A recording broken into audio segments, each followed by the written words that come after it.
Being centralized means you centralize your knowledge, you centralize your offering, and you actually broaden your offering to the customer. The traditional model is absolutely fine. Someone on site has to answer the phone, reply to emails, tour at the same time, and do a lot of administrative tasks. Not everybody is good at all of this, and that's the point here.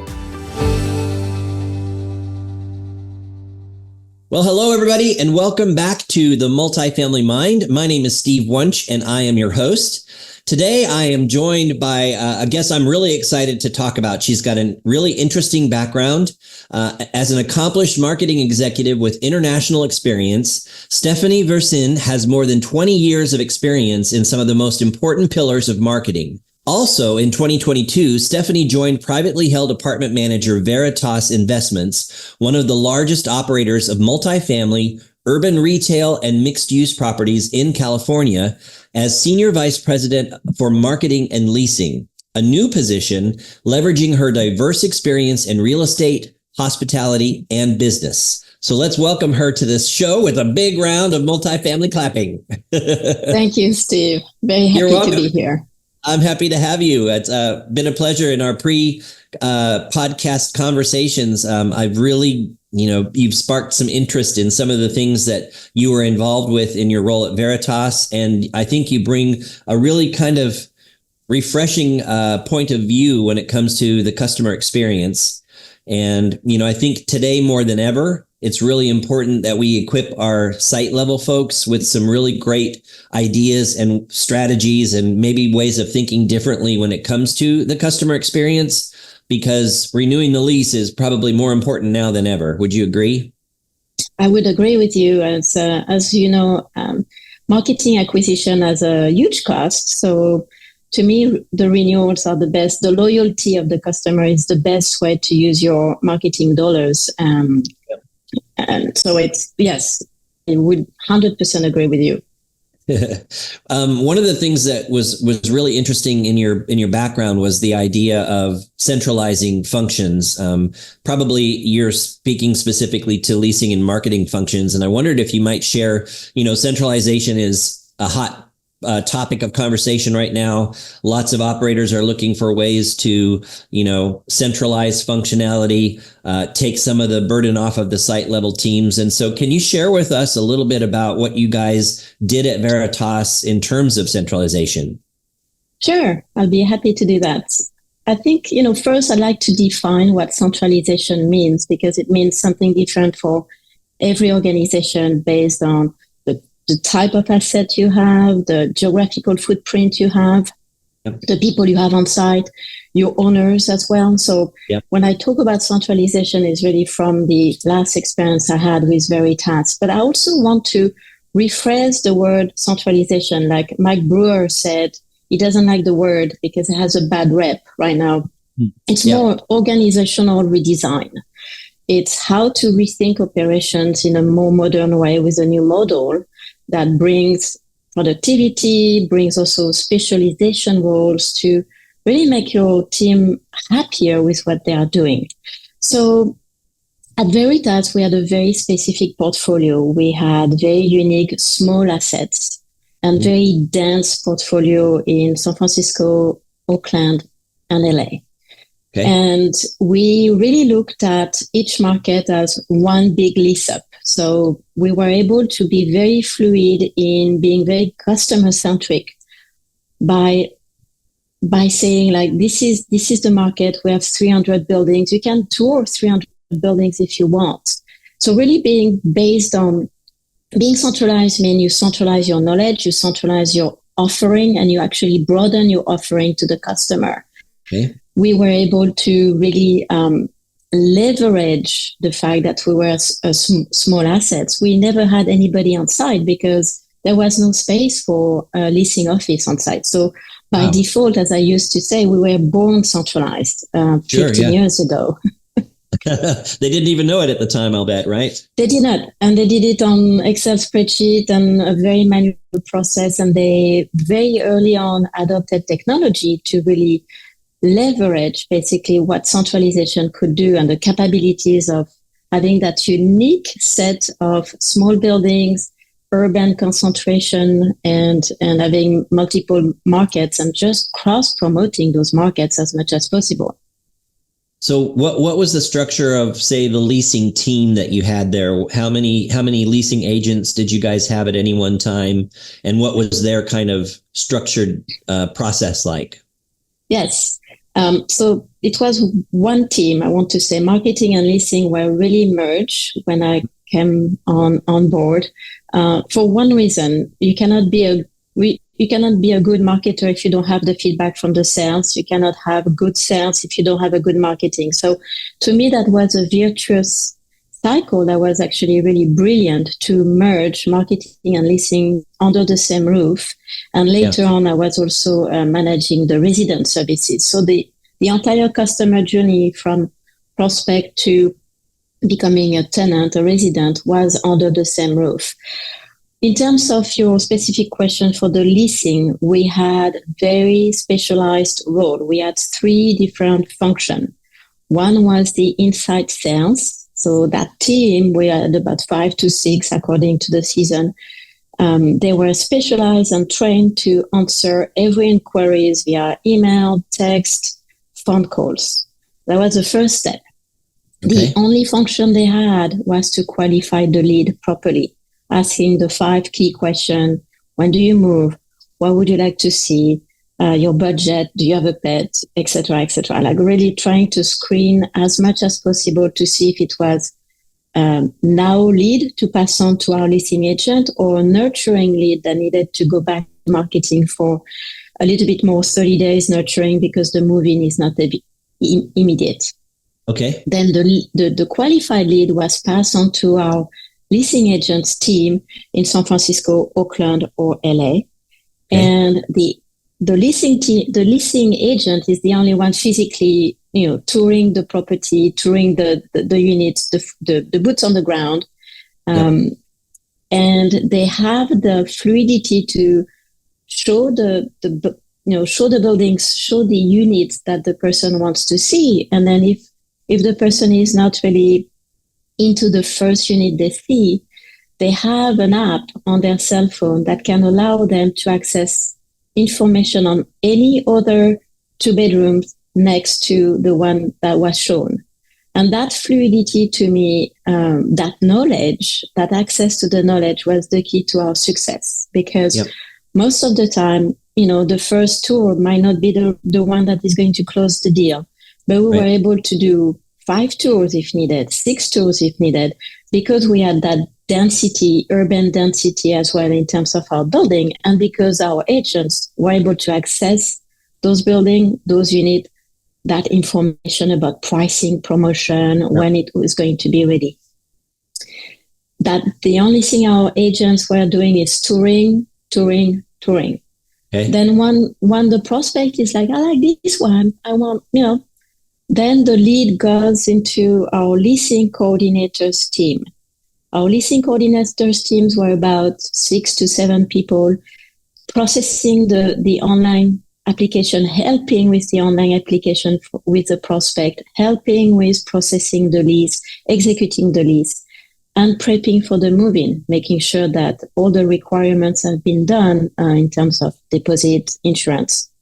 And then from there, the leasing coordinators were the very important link to pass on the prospect to the property management, to Green Tree Property, to organize the move-in properly with all the documentation that the building managers needed. So right there, we had already 3 different specialized roles within one team. That's how we worked. And I can tell you it was a very well-oiled machine. You could be touring one day, one morning, and almost signing your lease the same day and moving in the day after if really everything was in line. Wow, very that's fast. amazing. So, and this was 2022. So this was post-COVID.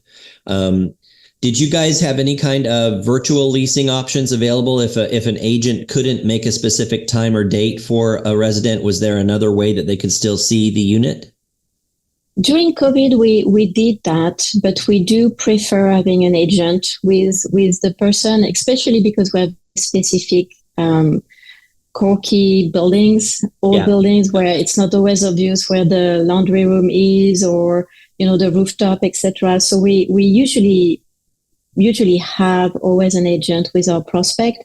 We also have virtual tours, 3D tours, available on our website. So if you cannot go physically, you can actually really tour the apartment with a video.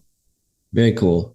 So I love that. And I hope our listeners take that to heart, because even though processes had been centralized and functionality was, kind of parsed out to these three separate groups within your marketing and leasing structure, you guys still found a lot of value in having a leasing agent meet with a prospect in person to show them the apartment. And I think, there's a lot of angst in the marketplace, and I'm sure you've heard it, Stephanie. People are worried about, when centralization becomes a topic of conversation at their company, does that mean I'm going to lose my job? It means things will probably change. And I love how you called it organizational restructure. Is that what you used instead of centralization?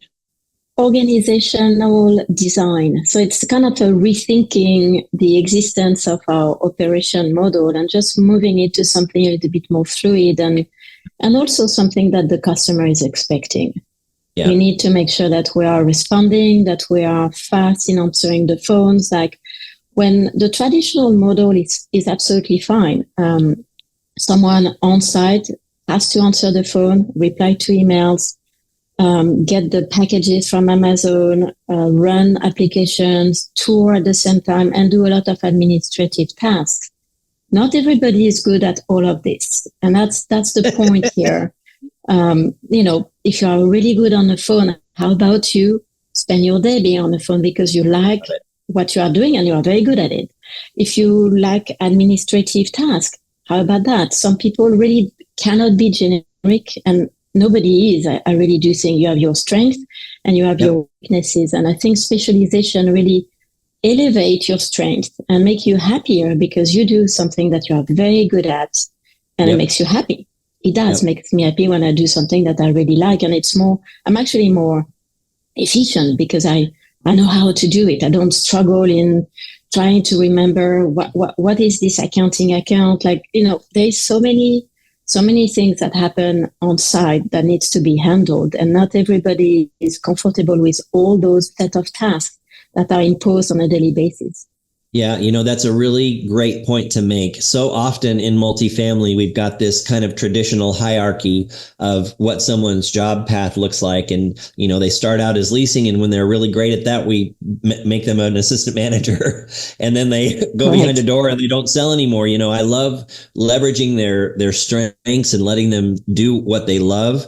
I would also see a little bit of a cross team opportunity here to even look at your maintenance in that same regard. Who's the best tiler? Who's the best plumber? Who's the best electrician? And really specializing those roles and leveraging them across a portfolio versus having one person having to do everything at one property. Yeah. Yes, I think you hit on the nail here, which is a long time ago in the automobile industry, we turned the production chain into specialized tasks, and someone was only doing this and someone was only doing that. And that was a revolution that Ford created, and it's not new. It's been going on in different industries, and now it's coming to the multifamilies through the centralization. But I really want to call it more specialization of roles, because to me there is a total career path to be created.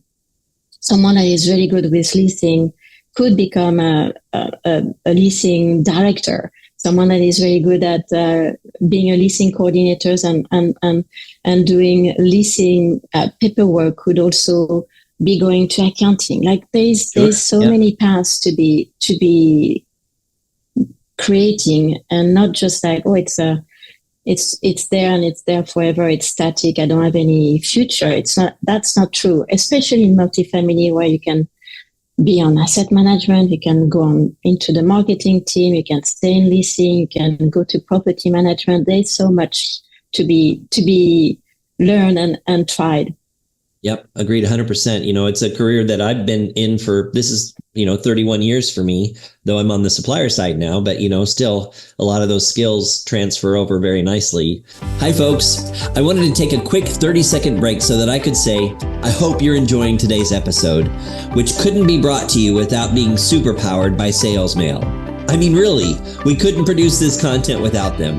Sales Mail is the easiest and best tool for sending personalized video via email, text, and CRM. So, if you really are enjoying today's episode, it would mean a lot to me if you would visit salesmail.com so you can check out how our solutions might impact your business communications.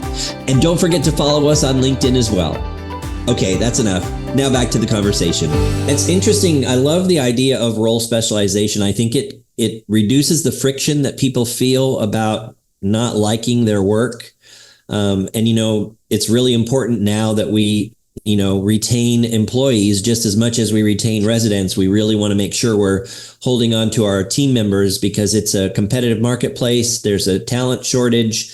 And to really look at your business through that lens of role specialization gives you the opportunity to really let people do what they love. And then more than likely, they'll stay put and do good work for you and stay with you. Yes, there's plenty of data and reports right now showing that role specialization means loyalty, means less turnover of your staff, which is also a cost that you are cutting by keeping your people longer, happier, and making them grow. The only tricky part about specialization roles is that you have to have specialized training. Yes, you have to adapt your training to this new organization, this new design. You cannot just pretend that the good old training is going to be meaningful enough for specialized roles. So you have to have specialized training for that role specifically. And also specialized job description. You have to change the job description to make sure you set the expectation of what you are looking for. And I think in 5 years, this conversation, we're going to look back and be like, wow, that was really the beginning of it. But in 5 years, I can see people only looking for specialized, centralized role because they will have understand the true benefits of being in a centralized organization where it's much more dynamic and you can really, really grow your career much more. So in 5 years, all that conversation will be water under the bridge, and people will only want and search and know about centralized, specialized role. The old traditional would be a hot dog. So we just have to, we're at the tipping point where we are talking about it a lot, but I think we are also actioning a lot about it. Yeah, I agree. And I love that you brought up training and having that really specialized specifically for that role, because, I spent 27 years as a multifamily training professional, and you've got a room full of people, all who have different skill levels, and you're teaching them in one way about everything. They're going to leave about 70% of it in their chair anyway.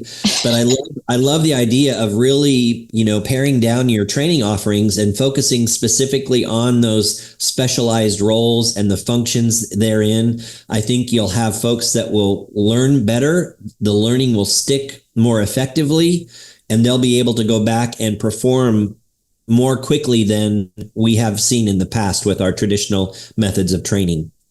I agree. And I think the training tools have evolved tremendously as well. Yeah. Some people learn very well with videos. Some people learn with e-learning podcasts. Some people are more visual. Some people are more hands-on. Yeah. How about we make sure that we have options for our people to choose which one works or try multiple methods? So the training has tremendously evolved as well, because it has to. And training, like as much as an asset is location. To me, being successful in a job is training and retraining and continuing training, because it's an ongoing educational process here. Our job changes every day. The world is changing every day. Where we are operating citywide is changing, and we need to make sure that our team are up to speed with anything new, the trend, what's going on. Like I'm a I'm a big believer that you need to share knowledge and share where we are going, the strategy of where we are going and why, and also educate your people. Ongoing learning to me is the source of loyalty as well. Yep, 100%. You have. If I had pom-poms, I'd have them out.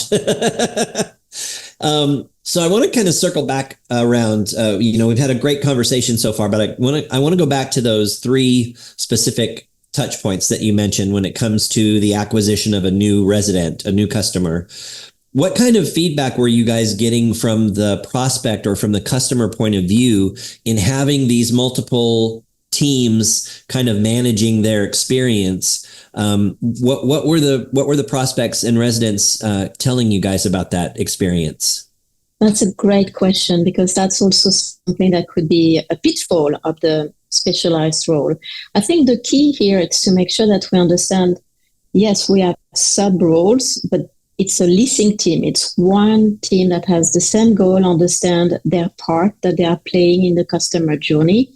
And communication is the key, making sure that from the inside salesperson, the inside sales will say, our leasing agent, David, will reach out to you this afternoon. Expect a call or an email. So then the prospect knows that this leasing agent, David, is going to contact to schedule a tour. From that tour, David is going to say, my colleague, Lauren, is going to take care of your online application, and I help you with this here. And Lauren is CC'd in this email.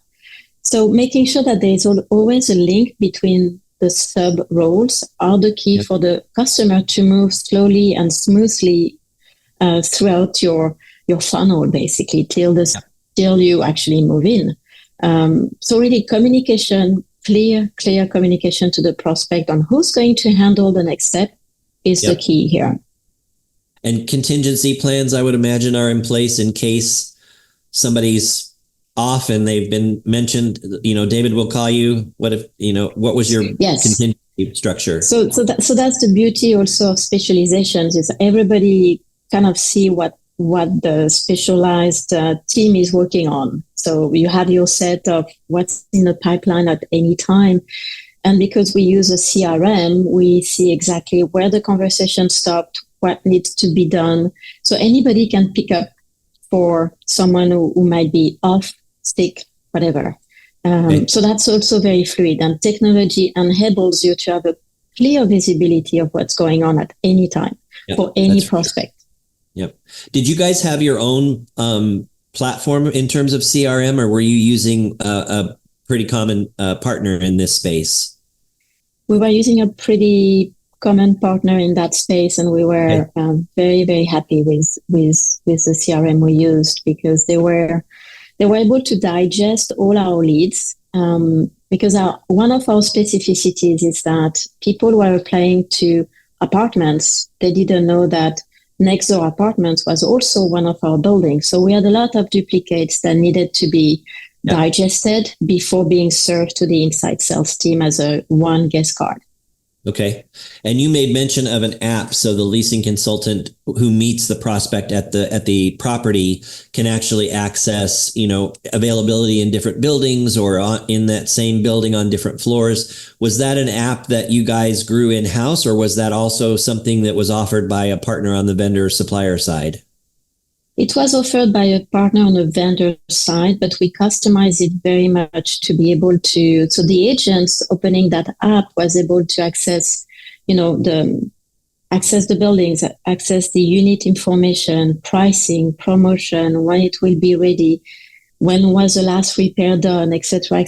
Everything that you need to know as a leasing agent on tour was in the app, which made them fluid and not, instead of calling the leasing team being like, hey, can I go to this? Is this one available? Everything was actually data driven, and that app really improved our efficiency by 100-fold, I would say, really, compared to a traditional leasing agent. That's great. You just go much faster. You just like, next door, we have one. I'm sure you are going to like it. It's 750 square foot. This is the price. There's a promotion on it. Let's go and tour it. Yeah. keep them engaged, right? Don't let them leave. Yes, don't leave. Because you know the cost of bringing that lead, and Yeah. by overseeing marketing as well, we exactly know what's the cost of bringing a lead into the funnel. So you have to make sure that this lead is going to sign. Yeah. Yeah. Did they leverage technology in terms of accessing the different buildings instead of, having to worry about keys and things? Were you guys on Yes. keyless entry? Yes. That was also the key to being fluid in the leasing process, is the keyless entry. We equipped all our building with specific access. So you just have to dial the code and then the door was opening. Same for the units. Otherwise, okay, would have been an impossible mission to carry keys. So even, I think my point is, even with older classic building that might be a little bit more difficult to tour, we were able, thanks to technology, to actually really elevate the experience and make it as good as touring a brand new lease up with the latest technology. We just had to patch it and add it to the building. That's very cool. Interesting. And you've used the word a few times, customer-centric kind of an approach. Does that come at all from your background? Because I know you've got a pretty substantial background in hospitality, and we had some conversations before today that, I had some really favorite moments that happened when I was a Kimpton Inner Circle member. And I just am curious how much that played into your strategy for that customer-centric experience. Yes, I had the chance to really spend some time with the Kimpton brand and the Kimpton philosophy as the director of loyalty marketing over there. And it really, really taught me how important it is to take care of your customer, to listen to your customer, to their feedback, to what they like, what they do not like. I think Kimpton back in the days was very successful because they were customizing, personalizing your stay and listening to you and the feedback. And I have this mindset. I'm really bringing the hospitality mindset into the multifamily, because that's the only way a brand could be successful. If you are not listening to your customer, you will never be successful. I'm 100% believing in this one. And I've seen it over and over again. You could make a mistake. You could have a pitfall in a moment, but if you can recover properly, and your customer will be forever thankful and will always remember you. Remember, your customer is the best marketing tool you have. For sure. Because if they are happy, they are going to tell 10 of your friends, and that's free marketing right there. Yeah. And if they're unhappy, they're going to tell millions, because they'll post you online. As well. Yeah, I mean, I spend a lot of time reading every reviews when I was on my last position, because good reviews are great. Like, I like when someone is celebrating one of my teammates. Bad reviews are even better, because you learn something that you didn't know as a manager that happened, and you can actually understand, where are we falling short? Where is the gap in our processes that we need to really look into? To me, a negative review is the best thing that a customer can do, really. Yep. Because most of the time they don't say anything, and they don't say it online, and but it's still there, and you cannot fix it, because I don't know what I don't know. Yeah. And then they take their money elsewhere, and you have no idea that you've lost them. Because why did I lose this? So to me, it's very precious to spend the time to listen to the feedback, to do focus group as well, if you have the means and the time. But nowadays, the opinion, the feedbacks are in many platforms to be read. Yep. I love the perspective. And I think it's a good reminder for our on-site listeners that, we might not want to hear that negative feedback, but it's so beneficial when we do, because if we don't know it's broken, we can't fix it. And, I know, this has been many, many years ago. The White House Office of Consumer Affairs did a study that customers whose issues are handled well are more loyal than customers that have zero issues. And the key is how it's handled. It doesn't necessarily mean that it's fixed and it's all better and they got money or whatever. It just means that it was well communicated. They were understood and heard, and, you responded appropriately and you did, what you could to your best ability.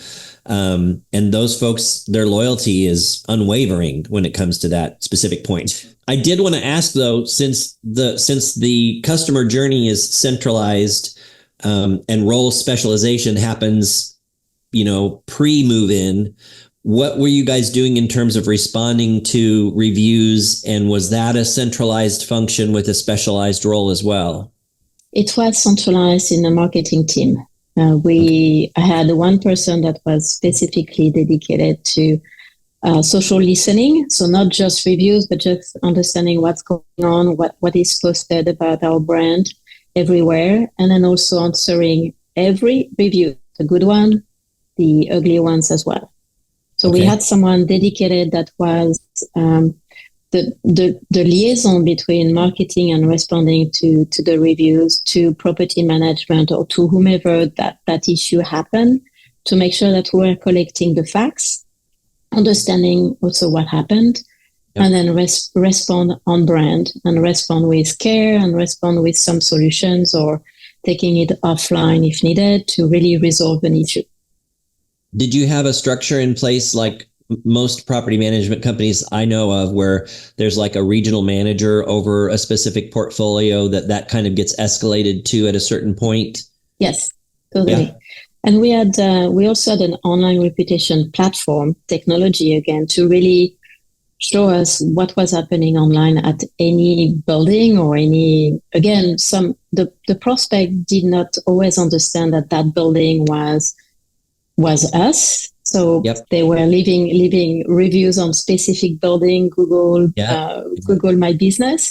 So all of that was aggregated and elevated to the enterprise level for us to be able to have a dashboard, open it every day and see what was going on, what was said here in LA, in San Francisco, in Oakland, at which building. Okay, very cool. While we haven't called those specific vendor partners out, what we will do, listeners, is we will make sure that you know how to connect with Stephanie in case you has some questions around the platforms that they were using at Veritas and some of the things that she's, that aggregation of data is a key, and to have a good partner on the supplier side is crucial. So we'll make sure you know how to reach Stephanie if you have any additional questions, if that's all right with you, Stephanie. Absolutely. And that brings me to one more point about technology and partners, Steve. It's the fact that you have to do your due diligence before you choose a partner, because we were so centralized that we were very specific, very odd, very different. At the same time, we needed some technology to elevate our experience and elevate our productivity. And some vendors were not ready for our oddness, in a sense of being so centralized. So whomever is going into that journey of centralization, make sure you do your due diligence or understanding the integration of your tech stack within the centralization model, because it's a key for technology to have a centralized option, I would say. Otherwise, it's a nightmare. It's a nightmare it's not operationable, basically. Yep. And I would encourage folks to don't settle. If you need something, continue to push for it, because there's bound to be a solution out there. And that's the definition of a good partner. It's also sometimes we had vendors that were very willing to adapt to us. And when you have that, this is amazing, because then you are really building something that will make it work. So having vendors that are willing to take the challenge of centralization to the next level is also the key when you look for a new vendor. I love how you used the words social listening when you described the role that's responding to those leads, because I think most companies are looking at their social media presence, whatever that might look like. And if there's, someone on the marketing team who manages social, it's all from the context of what we're posting and what we're sharing versus what we're hearing. Yes. And I love that perspective. And I'm sure that was a really valuable resource to have within your organization. Very valuable. It's the other side of the coin of reputation management. You of course you provide content to your own social, and you look at reviews, but there is the other side of it, which is what are people saying about your brand? Right. Yeah. And they might be saying that in many various platforms. So again, we use a technology vendor to bring us back anything that was said about us anywhere on the internet every day. Yeah. Yeah. That's amazing. So really amazing stuff that you guys did. The last part of our conversation, I want to just kind of touch on, you mentioned the idea of offshoring some operational processes or functions. Can you just kind of share a little bit about what that looks like? Because there, some operators may be interested in centralization, but they may not have, the resource in their market who, fits that, role specialization that they're looking for. So offshoring some functions can sometimes be a helpful option. Tell us a little bit about what that looked like when you used that, when you implemented that offshore in your business.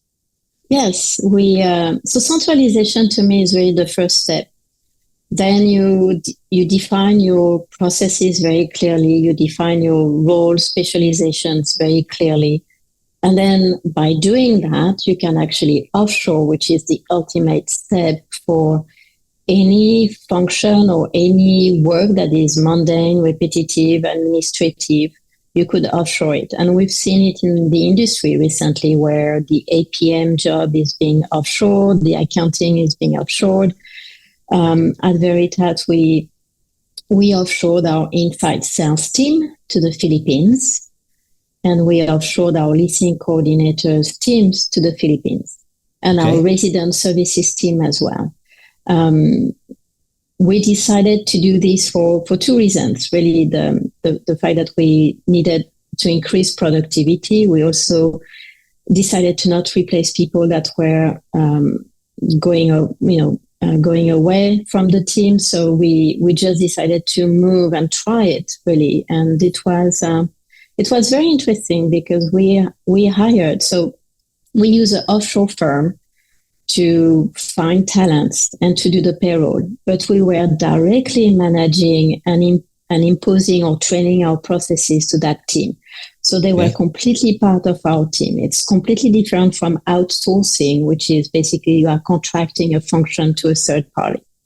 Offshoring is much better, in my opinion, in a sense of you are controlling the process, the consistency, the brand, the message, and you are training these people the same way you are training the rest of the team. So to me, I always treated the offshore team the same way as the onshore team. And we really hired people that were very high skilled, loved what they were doing. Specialized role is also something that offshoring created in some ways. And their English was better than mine. And I was like, this is amazing. This is, like having a team that was really also very familiarized with working with American corporations. So they know that it's a graveyard shift because we're on the West Coast, you need to work from 8 to 6 and it's the middle of the night. But that's what they do. And they love doing it. And I really tremendously enjoy managing a global team, as we used to say it, with offshore and onshore. And for someone outside us, they would probably not even realize who was where doing what. And that's the beauty of it. It's being able to really merge those cultures, train those people as good as anybody else, give their time. And it was an amazing experience. I'm a true believer that could be another possibility in our industry. Yeah, well, and it's a quite a substantial savings as opposed to hiring someone in house and keeping them on payroll and benefits and. And Steve, the shortage is real. The staff shortage is real. So when you are looking, and you cannot find, and you spend a lot of time trying to find.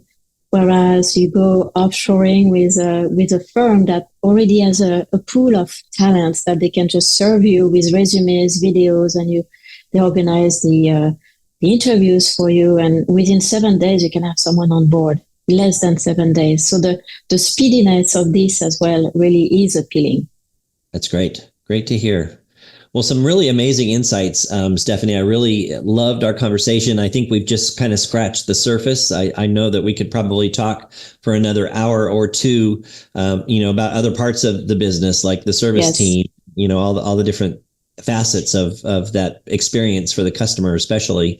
But before I let you go, we ask the same question here on the Multifamily Mind of all of our guests. We use the word audacious, which means fearlessly brave, reckless, like an audacious explorer who's going to climb a mountain no matter what people say, how dangerous it is. I'm going to do it because it needs to be done. You've already given us quite a bit of audacious all through our conversation, but I wonder, is there anything hanging out there that you see as an audacious take for multifamily now or in the next near future? Well, I think the cliche is talking about AI nowadays. And I really do think that AI may elevate the human touch. So I don't want people to be scared of AI. I think AI is here to stay and to even elevate our lives even more. I really do see AI as the good soldier taking care of anything that is redundant, mundane and repetitive, and could actually really, really help your productivity because they are faster than any human being. And it does elevate the human touch because then now your team has much more time to dedicate meaningful moments to your customers that have more complicated questions or needs more higher touch. So to me, AI is used to be scary. It's the next audacious thing we need to embrace with centralization and offshoring. It goes hand to hand. We cannot do centralization, role specialization, offshoring without AI. That's great. Loved it. This has been a really interesting conversation, and I know our listeners have taken away many nuggets. We'll be sure to make sure that everyone knows how to connect with you. And maybe I would like to have you back for another talk sometime. That would be lovely. I would love that. Thank you, Steve. Thank you. Merci beaucoup. Well, this is Steve Wunch on the Multifamily Mind. Thanks again to Stephanie Versin for joining us, and we will see you here next time. Cheers. Bye. Thank you for joining us on this episode of the Multifamily Mind Podcast, brought to you by SalesMail, the easiest way to send personalized video via email, text, and CRM. To learn more, go to salesmail.com. And remember, always be audacious. Until next time, I'm Steve Wunch. Have a great week.